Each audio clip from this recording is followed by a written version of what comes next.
Morning friends.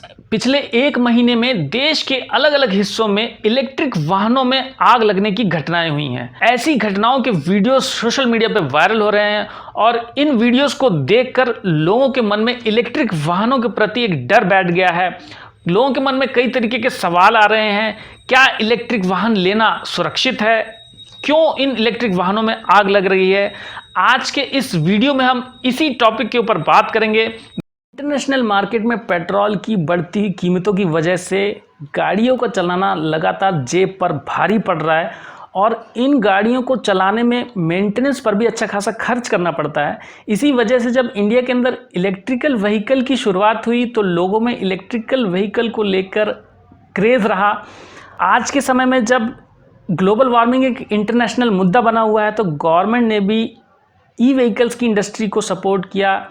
Global India startup India के तहत नई नई कंपनियों ने इंडिया के अलग अलग हिस्सों में कम समय में मैन्युफैक्चरिंग प्लांट सेटअप किए, लेकिन पिछले एक महीने के अंदर इलेक्ट्रिकल व्हीकल्स में आग लगने की 7 से अधिक घटनाएं सामने आई हैं, जिसमें अब तक 2 लोगों की मौत भी हो चुकी है, जिसमें एक पिता और उसकी पुत्री की मौत हो गई।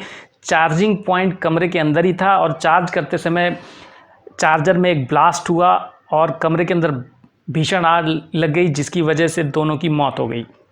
ऐसी स्थिति को देखते हुए लोगों के मन में इलेक्ट्रिकल व्हीकल्स की सेफ्टी को लेकर काफ़ी सवाल उठ रहे हैं और गवर्नमेंट ने भी इसे गंभीरता से लिया है। आग लगने के कारणों का पता लगाने के लिए गवर्नमेंट ने एक कमेटी सेटअप की है। रिपोर्ट के अनुसार 2020-2021 में टोटल 1,34,821 ई व्हीकल्स यूनिट सोल्ड हुई हैं और 2021 और 2022 में अब तक 4,29,417 यूनिट सोल्ड हो चुकी हैं। आग लगने के कारण इलेक्ट्रिकल व्हीकल्स के जो मैन्युफैक्चरर हैं उन्होंने अपनी व्हीकल्स को रिकॉल कर लिया है रिपेयरिंग के लिए, इन्वेस्टिगेशन के लिए, जिसमें ओला ने अपनी 1441 ई स्कूटर्स को रिकॉल किया है।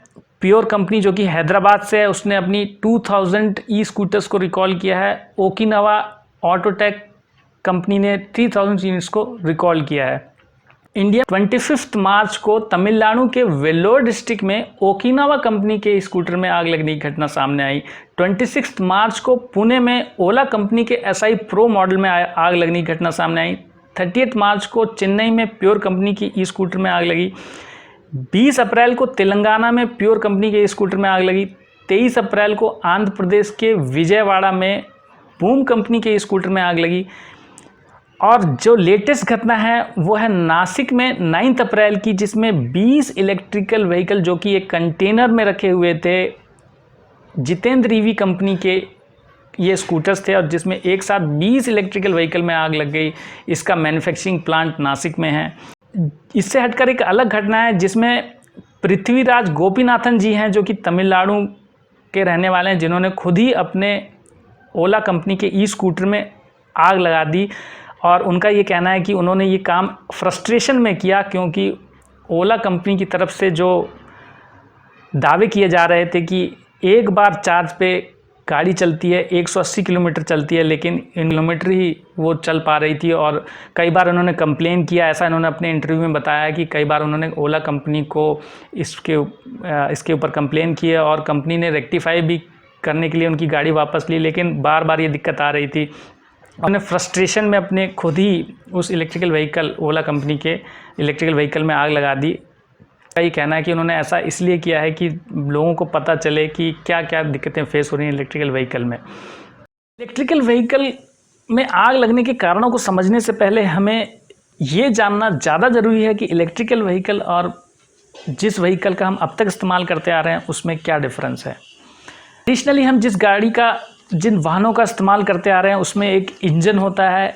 इंजन के अंदर सिलेंडर होता है, पिस्टन होता है, स्पार्क प्लग होता है और उसमें फ्यूल के लिए जो चीज़ इस्तेमाल की जाती है या तो फिर पेट्रोल होता है या फिर वो डीजल होता है। पेट्रोल और डीजल जब इंजन के अंदर जाता है वहाँ स्पार्क क्रिएट होता है स्पार्क प्लग से। स्पार्किंग की वजह से पेट्रोल का कंबस्चन होता है, गैस फॉर्म होता है। गैस फॉर्मेशन की वजह से हाई प्रेशर क्रिएट होता है, जिसकी वजह से पिस्टन का मूवमेंट होता है और इस पिस्टन की मूवमेंट को ही व्हील में ट्रांसफ़र कर दिया जाता है और इसी वजह से पहिया व्हील जो है मूव करता है। और जैसे हम पढ़ते आ रहे हैं 2 स्ट्रोक और 4 स्ट्रोक इंजन, उसी तरीके का इंजन होता है जिसे हम इंटरनल कंबस्चन इंजन कहते हैं। और जब हम इसके इंजन को देखते हैं तो यहाँ पर कंबस्चन होता है और जो इंजन होता है वो बहुत रोबस्ट होता है, उसको इस तरीके से बनाया जाता है कि वो हाई टेम्परेचर को सस्टेन कर सकता है। क्योंकि इंजन है उसका एक सालों का इतिहास है, उसमें बहुत सारी एक्सपर्टाइज कंपनियां सालों से काम कर रही हैं। एक क्रिटिकल प्रिंसिपल है इंटरनल कंबस्चन इंजन का। और जो अब गाड़ियां आ रही हैं ई व्हीकल्स, उसके अंदर जिस चीज़ को इस्तेमाल किया गया है गाड़ी को चलाने के लिए वो है इंडक्शन मोटर। उसके अंदर एक मोटर जिसे इंडक्शन मोटर कहते हैं, जैसे हम देखते हैं पंखों में मोटर होती है, सबमर्सिबल पंप में मोटर होती है, पानी का पंप होता है उसमें जो मोटर होती है, उसी तरीके का यहाँ पे एक मोटर होती है जो कि डीसी मोटर होती है। और इसको चलाने के लिए जिस पावर सोर्स की ज़रूरत होती है वो है एक बैटरी। हालांकि जिस बैटरी को हम अब तक इस्तेमाल करते आ रहे हैं वो है एक लेड एसिड बैटरी, लेकिन यहाँ पर जो है लिथियम आयन बैटरी का इस्तेमाल किया जाता है। सेल से बनी हुई जिन बैटरी का इस्तेमाल इलेक्ट्रिकल व्हीकल में किया जाता है, यदि उसका कंपैरिजन हम लेड एसिड बैटरी से करें जिसका इस्तेमाल घरों में इन्वर्टर्स में होता है, 2 व्हीलर्स में होता है, 4 व्हीलर, 3 व्हीलर्स, इवन जनरेटर्स में भी लेड एसिड बैटरी का इस्तेमाल किया जाता है। तो जो लिथियम होती है वो लाइट इन वेट है, more efficient than the lead acid battery, high density, high energy होती है ये, और कॉम्पैक्ट साइज़ है इन बैटरीज़ का, 6 times more powerful than the lead acid battery. और लाइफ स्पैन की अगर हम कंपैरिजन देखें तो लिथियम आयन सेल से बनी हुई बैटरी जो है कई ज़्यादा समय तक चलती है लेड एसिड बैटरी से।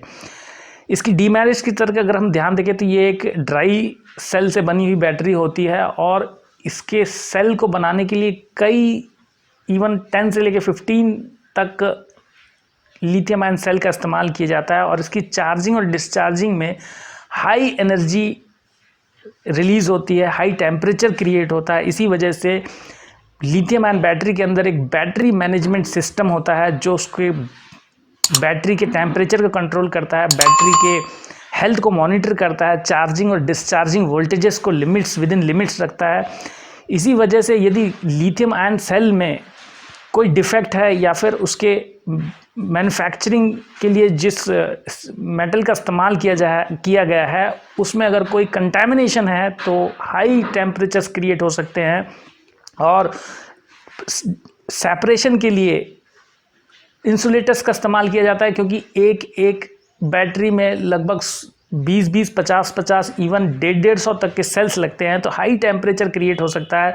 तो उसके अंदर हाई क्वालिटी सेल्स का होना बहुत ज़्यादा ज़रूरी है और जो बैटरी मैनेजमेंट सिस्टम होता है उसे बहुत ज़्यादा एफिशिएंट होना चाहिए। और यदि इसमें किसी वजह से कोई डिफेक्ट आ जाएगा तो हाई टेम्परेचर्स क्रिएट होंगे बैटरी के अंदर, और जो एनोड और कैथोड होता है लिथियम बैटरीज़ में, उसके बीच में जो इलेक्ट्रोलाइट का इस्तेमाल किया जाता है, यदि वो इलेक्ट्रोलाइट हाई टेम्परेचर की वजह से ड्राई अप हो जाएगा तो एनोड और कैथोड शॉर्ट हो जाता है, जिसकी वजह से सेल के अंदर आग लग जाती है और वो बस्ट कर जाता है। और यही एक मेन कारण है कि लिथियम आयन सेल में आग लग जाती है। और इसी वजह से लिथियम आयन सेल की हाई क्वालिटी का होना बहुत ज़्यादा ज़रूरी है। और साथ ही इसके अंदर जो मटेरियल इस्तेमाल किया जाता है, फिर चाहे वो वायर हो या फिर सेल टू सेल के बीच में एक इंसुलेटर लगा रहता है, वो भी अच्छी क्वालिटी का होना चाहिए। और जो कनेक्टर्स होते हैं इसमें बैटरी को कनेक्ट करने के लिए इलेक्ट्रिकल व्हीकल्स में, वो भी बहुत अच्छी क्वालिटी का होना चाहिए। यदि इस वीडियो में दी गई जानकारी आपको पसंद आए तो कमेंट करके मुझे ज़रूर बताइएगा। मेरा नाम है सुनील, आप देख रहे हैं कि टेक्निकल टॉक्स। चैनल पर नए हैं तो चैनल को ज़रूर सब्सक्राइब करिएगा, क्योंकि इसी तरीके की टेक्निकल वीडियोस आप तक पहुंचती रहेंगी। Thank you.